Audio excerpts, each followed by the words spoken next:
Emiliano Martinez.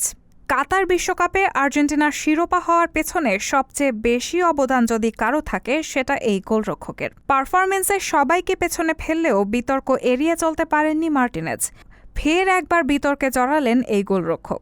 সেই বিতর্কের জেরে এবার নিষেধাজ্ঞা পেলেন। কাতার বিশ্বকাপ জয়ের পর মার্টিনেজের অশালীন অঙ্গভঙ্গি নিয়ে কম আলোচনা হয়নি। ফের একবার অশালীন ভঙ্গিতে উদযাপন করে আলোচনায় তিনি।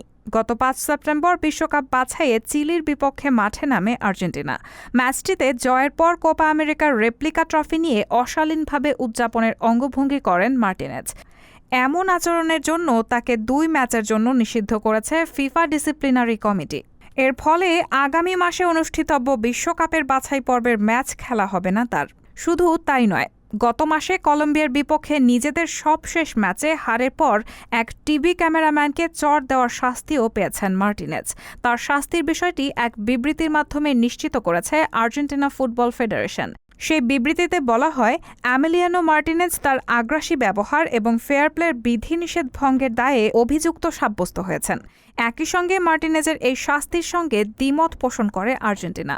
উল্লেখ্য, আগামী ১০ অক্টোবর ভেনেজুয়েলার বিপক্ষে এবং ১৫ অক্টোবর বলিভিয়ার বিপক্ষে ২০২৬ বিশ্বকাপ বাছাই পর্বের ম্যাচে খেলতে পারবেন না এই গোলরক্ষক, যা আর্জেন্টিনার জন্য বড় দুশ্চিন্তার কারণ বটে।